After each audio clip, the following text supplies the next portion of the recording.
Hydroxy ट्रिप्टामीन भी है, क्योंकि ये एक non essential amino acid tryptophan से बनता है। ये ऐसा हार्मोन है जो प्लांट के अंदर भी पाया जाता है और एनिमल्स के अंदर भी पाया जाता है। एनिमल्स में ये ब्लड के अंदर पाया जाता है, ब्लड की प्लेटलेट्स के अंदर पाया जाता है और प्लेटलेट की एग्रीगेशन करवाता है। ब्रेन के अंदर भी पाया जाता है। ब्रेन के अंदर ये हमारे मूड को स्विंग कराता है, डिप्रेशन नहीं होने देता, टेंशन नहीं होने देता, एंग्जाइटी से बचाता है। और उसके अलावा हमारे जीआईटी ट्रैक के अंदर भी पाया जाता है, जहाँ पे ये पेरिस्टालसिस और जीआईटी ट्रैक की कॉन्ट्रैक्शन करवाता है। इसके अलावा ये प्लांट्स के टिश्यूज़ में भी पाया जाता है। प्लांट्स में ये स्पेसिफिकली बनाना के फ्रूट में, एप्पल के फ्रूट में और मैंगो के फ्रूट में पाया जाता है। और इसके अलावा उनकी थोड़े से रूट्स और शूट्स में भी पाया जाता है, वहाँ पे डेवलपमेंट एंड ग्रोथ का काम करता है। इसीलिए एप्पल के फ्रूट को, बनाना या मैंगो के फ्रूट्स को अगर हम खाया जाए तो हमें प्लेयर फीलिंग्स आती हैं, वो बेसिकली सेरोटोनिन की वजह से ही होती हैं। सेरोटोनिन को हैप्पी हार्मोन भी कहा जाता है, क्योंकि ये एक ऐसा हार्मोन है जो हमें डिप्रेशन नहीं होने देता, टेंशन एंड एंग्जाइटी से बचाता है, हमारे मूड को स्विंग होने से बचाता है, हमें हैप्पी हैप्पी रखता है, खुश रखता है, टेंशन नहीं होने देता और साथ साथ एग्रेशन और गुस्से से भी बचाता है।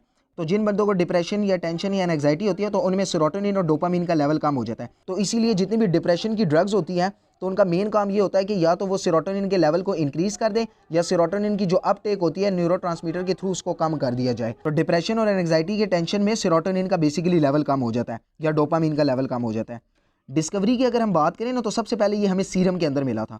सीरम के अंदर अब ये कैसे मिला, साइंटिस्ट बेसिकली इस चीज़ की स्टडी कर रहे थे कि यार ऐसा क्यों होता है कि जो हमारा ब्लड होता है अगर बॉडी के अंदर रहे तो ये लिक्विड की फॉर्म में रहता है, लेकिन जैसे ही हमें कट वगैरह लगता है तो फ़ौरन ये क्लॉट बना लेता है। इस चीज़ की स्टडी जारी थी, तो उन्होंने बेसिकली छोटे छोटे से ब्लड के सैंपल ले रहे थे, उसमें से सीरम वगैरह अलग किया जा रहा था। वहाँ पर साइंटिस्ट को ये पता लगा कि यार बेसिकली हमारे जो ब्लड का सीरम है उसके अंदर कुछ एक ऐसा एजेंट मौजूद है जो कट या इन्फ्लेमेशन की सूरत में फ़ौरन वेजो कॉन्स्ट्रिक्शन करवा देता है। तो उन्होंने फ़ौरन इसका नाम सेरोटोनिन रख दिया, क्योंकि सीरो का मतलब यह है कि ये सीरम से निकला और टोनिन का मतलब यह है कि ये टॉनिसिटी करवाता है, यानी कॉन्स्ट्रिक्शन करवाता है। इसके अलावा ये सेरोटोनिन हमें गट के अंदर भी मिला था, जहाँ पे इसका नाम एंटेरामीन रखा गया था, क्योंकि ये हमें गट के एंटेरोक्रोमोफिन सेल्स के अंदर मिला था। और अभी भी जो 90% सेरोटोनिन होता है ना, वो एंटेरोक्रोमोफिन सेल्स ही बनाते हैं और 90% सेरोटोनिन गट के अंदर ही होता है। सेरोटोनिन को अगर हम अच्छे तरीके से समझना चाहते हैं तो हमें ये पॉइंट्स दोबारा अच्छे तरीके से आने चाहिए, जिस तरह हिस्टामिन में आते थे, यानी इसकी बायोसिंथेसिस कैसे होती है, कहाँ कहाँ पे ये सिंथेसाइज होता है और बॉडी में कहाँ कहाँ पे ये मौजूद होता है, इसकी स्टोरेज और रिलीज़ कैसे होती है, इनको स्टिमुलस कैसे मिलता है, जब ये रिलीज़ हो जाते हैं तो इनके फार्माकोलॉजिकल इफेक्ट्स क्या होते हैं, कौन कौन से रिसेप्टर्स पे ये बाइंड करते हैं, और एंड में इनके एगोनिस्ट और एंटागोनिस्ट क्या होते हैं। साइट ऑफ सिंथेसिस, सेरोटोनिन हमारी बॉडी के अंदर 3 जगह पे सिर्फ प्रेजेंट होता है। एक ये जीआईटी ट्रैक के अंदर प्रेजेंट होता है। जीआईटी ट्रैक के स्पेसिफिकली जो स्मॉल इंटेस्टाइन के सेल्स होते हैं इन्हें एंटेरोक्रोमोफिन सेल्स कहा जाता है। 90% सेरोटोनिन यही बनाते हैं। ये क्यों बनाते हैं 90%? क्योंकि जब हम खाना खाते हैं तो उसके अंदर non essential amino acid tryptophan होता है। तो जो स्मॉल इंटेस्टाइन के सेल होते हैं सबसे पहले वही ट्रिप्टोफैन को अब्जॉर्ब करते हैं और अपने सेल्स के अंदर जाके फ़ौरन उसे सेरोटोनिन के अंदर कन्वर्ट कर देते हैं। ब्रेन के अंदर जो ब्रेन स्टेम होता है उसके अंदर रिफाइन न्यूक्लियस होता है और वो रिफाइन न्यूक्लियस ब्रेन के अंदर सेरोटोनिन बनाती है, फिर उसे पूरी ब्रेन के अंदर डिस्ट्रीब्यूट कर देती है। मिसाल के तौर पे ये हमारा ब्रेन है,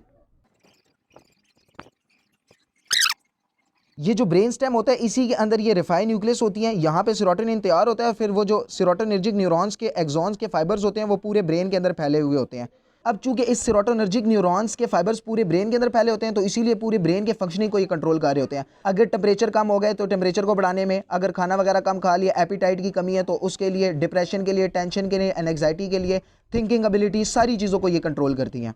और दूसरा, आपने इस बात को अच्छे तरीके से याद रखना है कि ब्रेन के अंदर ही सेरोटोनिन बनता है। अगर जीआईटी ट्रैक के अंदर सेरोटोनिन बना हो तो वो ब्लड ब्रेन बैरियर को कभी भी क्रॉस करके ब्रेन के अंदर नहीं जा सकता। ब्रेन अपने सेरोटोनिन खुद बनाते हैं और लास्ट में ये प्लेटलेट्स के अंदर भी बनते हैं और प्लेटलेट्स के अंदर ब्लड कोगुलेशन करवाते हैं और प्लेटलेट्स एग्रीगेशन में बड़ा इंपॉर्टेंट रोल प्ले करते हैं। सिंथेसिस की अगर हम बात करें तो ये 2 स्टेप का सिर्फ प्रोसीजर है, सिंपल सा। हम खाने के अंदर ट्रिप्टोफैन लेते हैं जो नॉन एसेंशियल अमाइनो एसिड है, जैसे वो जीआईटी ट्रैक के अंदर या ब्रेन के अंदर पहुंचता है तो फौरन एक एंजाइम उनके पास होता है जिसको कहते हैं ट्रिप्टोफैन हाइड्रोक्सिलेज। वो ट्रिप्टोफैन हाइड्रोक्सिलेज क्या करता है, 5 पोजीशन पे हाइड्रोक्सिल ग्रुप लगा देता है जिसकी वजह से ये बन जाती है 5 हाइड्रोक्सी ट्रिप्टोफैन। और फिर उसके बाद 5 हाइड्रोक्सी ट्रिप्टोफैन को एक और एंजाइम होता है जिसका नाम है डीकार्बोक्सिलेज, वो उसकी डीकार्बोक्सिलेशन कर देता है और उसे 5 हाइड्रोक्सी ट्रिप्टामीन में कन्वर्ट कर देता है जिसे सेरोटोनिन भी कहा जाता है। ये आपको स्ट्रक्चर से अच्छे तरीके से समझ आएगा। सबसे पहले आपको ना एक ट्रिप्टोफैन का स्ट्रक्चर पता होना चाहिए। ट्रिप्टोफैन का स्ट्रक्चर बिल्कुल बच्चों वाला है, आपको इंडोल बनाने आनी चाहिए।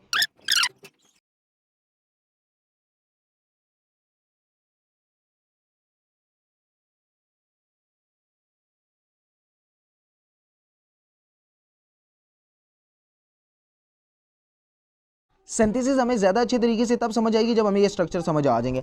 आपने सिंपल ये याद रखना है कि ये हमारे पास ट्रिप्टोफैन है। ट्रिप्टोफैन का स्ट्रक्चर बिल्कुल बच्चों वाला है। आपने सिंपल एक इंडोल ड्रा करनी है, यानी एक बेंजीन और साथ में एक पायरोल रिंग ड्रा कर देना है। और उसके बाद आपने CH2 CH C double bond OH और NH2, यानी आपको पता है कि जो भी अमाइनो एसिड होता है उसके अंदर एक अल्फा कार्बन होती है, एक अमाइनो ग्रुप होता है और एक C डबल बॉन्ड OH होता है। तो ये तो आपको वैसे ही पता था। हमारा मेन काम क्या है कि हमने सिर्फ ये जो 5वीं पोजीशन है यहाँ पे एक OH ग्रुप लगाना है और ये जो C डबल बॉन्ड OH है इसको रिमूव कराना है। ये मेन काम है। तो पहले स्टेप वाला जो एंजाइम होगा उसे हाइड्रोक्सिलेज कहेंगे, वो आएगा और यहाँ पे पहले 5वीं पोजीशन पे ना OH ग्रुप लगा देगा। तो जैसे ही 5वीं पोजीशन पे OH ग्रुप लगेगा इसका बन जाएगा नाम 5 हाइड्रोक्सी ट्रिप्टोफैन। अब 5वीं पोजीशन पे OH ग्रुप तो लग गया। अब दूसरा मेन काम क्या था कि ये जो C डबल बॉन्ड OH है इसे रिमूव करना है। तो अब इसको रिमूव करने के लिए जो एंजाइम होता है उसको कहते हैं डीकार्बोक्सिलेज, क्योंकि कार्बन डाइऑक्साइड को रिमूव करेगा C डबल बॉन्ड O को। जैसे ये रिमूव होगा तो अब आपके पास CH2 ये वाला H भी इसके साथ आ जाएगा और NH2। तो अब आपके पास बन गया सेरोटोनिन या 5 हाइड्रोक्सी ट्रिप्टोमीन। अब हम आते हैं इसके फार्माकोलॉजिकल इफेक्ट्स की तरफ। चूंकि ये 3 जगह पे बनता है और प्रेजेंट होता है ब्रेन के अंदर और GIT ट्रैक के अंदर और उसके बाद ब्लड की प्लेटलेट्स के अंदर, तो इसके मेजर फंक्शंस यही होंगे कि ये ब्रेन के अंदर ज़्यादातर इफेक्ट शो करेगा, ब्रेन की सारी रेगुलेशंस को कंट्रोल करेगा, स्मूथ मसल्स के इफेक्ट को कंट्रोल करेगा और उसके बाद चूंकि ब्लड जो है ना CVS के पास जाता है तो उनके भी जितने भी फिजियोलॉजिकल फंक्शंस होंगे उन पे भी इनका बड़ा असर और रसूख होगा। So first thing first, brain की अगर हम बात करें, चूंकि आपको पता है ये हैप्पी हार्मोन है, तो ये क्या करेगा, हमारे मूड को कंट्रोल करेगा, डिप्रेशन नहीं होने देगा और एंग्जाइटी और टेंशन वगैरह से बचाएगा। तो अगर हमें डिप्रेशन या एंग्जाइटी या टेंशन हो गया तो हम बंदे को वो वाली दवाइयाँ देंगे जो सेरोटोनिन के लेवल को बढ़ा दें, यानी ज़्यादा कर दें। तो हम सेरोटोनिन एगोनिस्ट देंगे डिप्रेशन की दवाइयों में। और दूसरा है मैग्रीन हेडेक। मैग्रीन हेडेक ये शदीद किस्म का सर दर्द होता है। इसमें इंसान का सर फट रहा होता है, इंसान को ऐसा फील होता है कि जैसे बहुत जल्दी उसे ब्रेन हेमरेज हो जाएगा, पूरी बॉडी की फंक्शनिंग उसकी मुतासिर हो जाती है, हाथ पाँव भी कांपने लग जाते हैं और पूरी बॉडी को जर्क्स और झटके वगैरह लगते हैं। तो ये जो मैग्रीन की हेडेक होती है ये भी कहा जाता है कि सेरोटोनिन के लेवल की कम होने की वजह से मैग्रीन की हेडेक होती है। Serotonin is also the precursor of melatonin.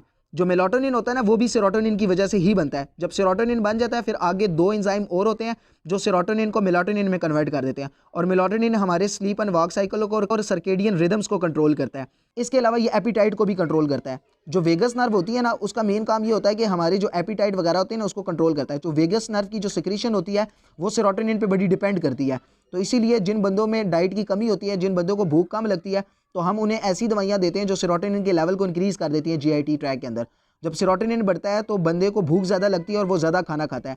ये स्पेसिफिकली उन बच्चों को दी जाती हैं जो बच्चे हों और पुअर ईटर हों। इसके अलावा जो टेम्परेचर रेगुलेशन होती है उसको भी ये कंट्रोल करता है, क्योंकि इसकी फाइबर्स पूरे ब्रेन के अंदर फैली होती हैं और हाइपोथैलेमस के पास भी की होती हैं। तो हाइपोथैलेमस का मेन काम ये होता है कि वो टेम्परेचर को रेगुलेट करे, वाटर की कंसंट्रेशन को कंट्रोल करे और भूख को कंट्रोल करे। तो चूंकि हाइपोथैलेमस के साथ इसका क्लोज लिंक होता है इसीलिए ये टेम्परेचर रेगुलेशन और एपिटाइट कंट्रोल वगैरह वगैरह में बड़ा इंपॉर्टेंट रोल प्ले करता है। जैसे ही हमें डिप्रेशन या एंग्जाइटी या टेंशन होती है आपको पता लग जाता है कि यार उस टाइम बंदा कम खाता है, उसको बुखार वगैरह भी चढ़ जाता है और उसको नींद वगैरह भी कम आती है, सर में भी उसका दर्द होना स्टार्ट हो जाता है।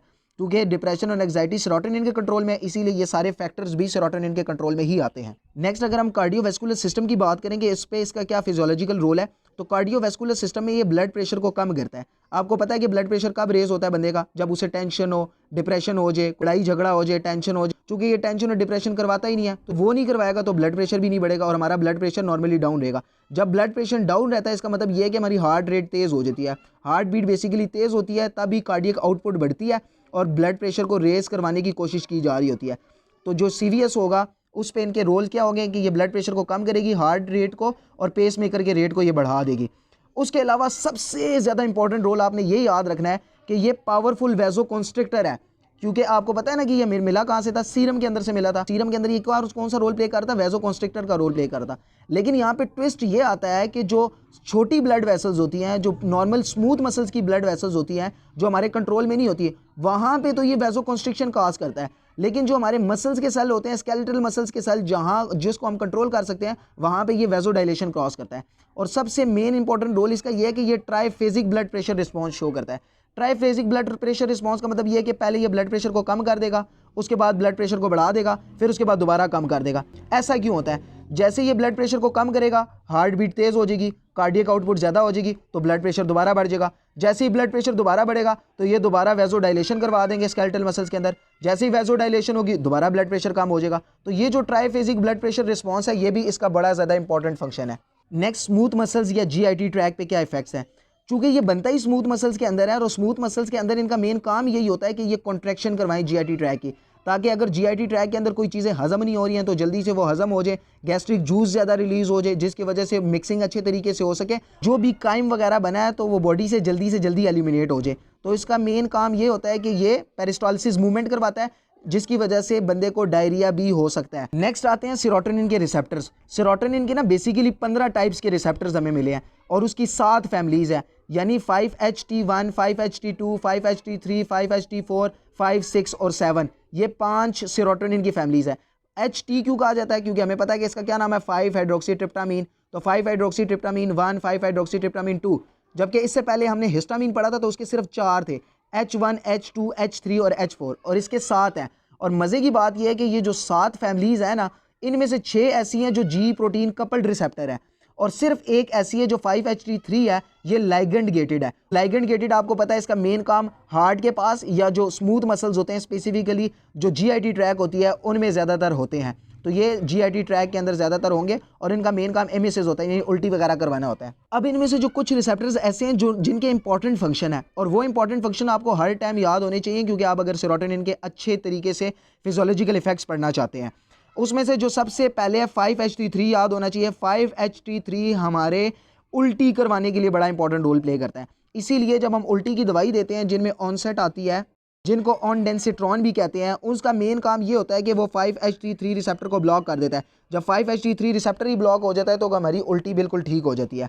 उसके बाद 5HT2 रिसेप्टर जो होता है, इसका मेन काम ये होता है कि ये हमारी जीआईटी ट्रैक की सिक्रीशंस को बढ़ाता है, गैस्ट्रिक एसिड की सिक्रीशन को बढ़ाता है। इससे पहले अगर आपने हिस्टामीन पढ़ा हो तो हिस्टामीन में भी जो H2 रिसेप्टर था उसका भी मेन काम यही था कि वो स्मूथ मसल की कॉन्ट्रैक्शन करवाता था और जीआईटी ट्रैक की सिक्रीशन करवाता था, इसका भी यही काम है। और दूसरा इसका मेन काम ये होता है कि ये प्लेटलेट्स की एग्रीगेशन करवाता है और ब्लड को क्लॉट करवा देता है।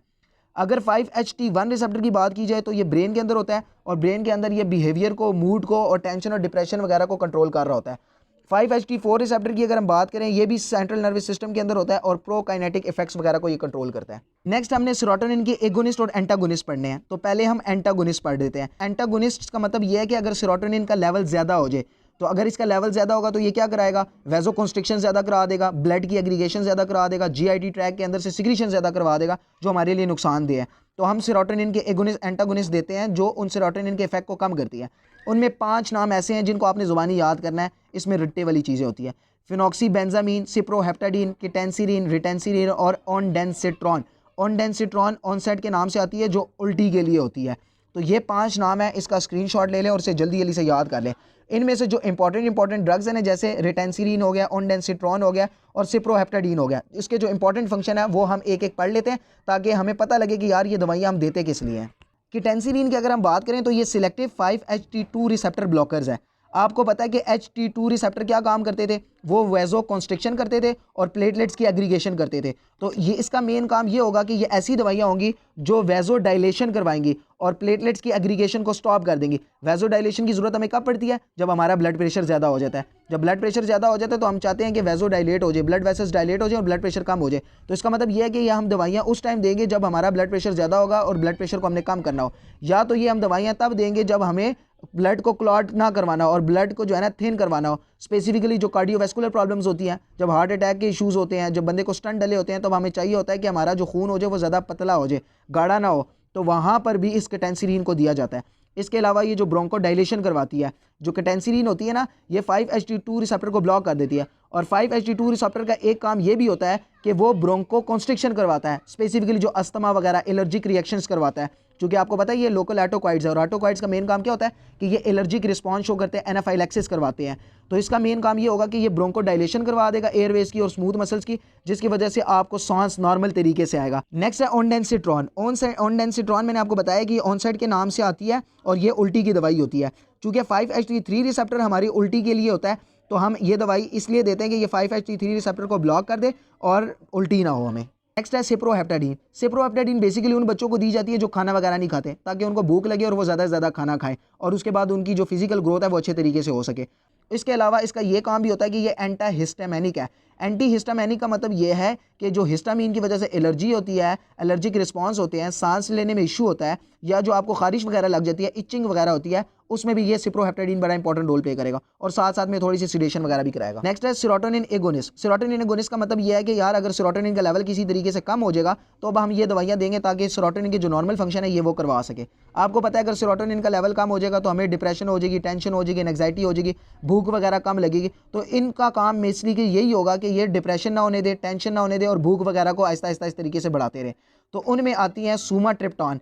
ट्रिप्टॉन की जितनी भी फैमिलीज होती है ना, सुमाट्रिप्टॉन हो, अल्मोट्रिप्टॉन हो, जुल्मीट्रिप्टॉन हो, इलीट्रिप्टॉन, सारे के सारे मेन काम इनका ये होता है कि ये सेरोटोनिन एगोनिस्ट होते हैं। इसके अलावा सीजाप्राइड और टीगासिरोड ये भी दो ऐसे एगोनिस्ट हैं जिन्हें इस्तेमाल किया जाता है। सीजाप्राइड का मेन काम ये होता है कि ये मोटिलिटी डिसऑर्डर्स में इस्तेमाल किए जाते हैं, यानी अगर आपको इंटेस्टाइन से रिलेटेड कोई भी डिसऑर्डर हो गया तो उसमें सीजाप्राइड इस्तेमाल किया जाएगा। और टीगासिरोड भी जो है ना गैस्ट्रोफिरेंजियल इसोफ्लेक्सिस और टीगासिराइड भी गैस्ट्रोफिरेंजियल रिफ्लेक्सिस के अंदर इस्तेमाल किए जाते हैं। और टीगासिरोड भी गैस्ट्रोफिरेंजियल रिफ्लेक्सिस के अंदर इस्तेमाल किए जाते हैं।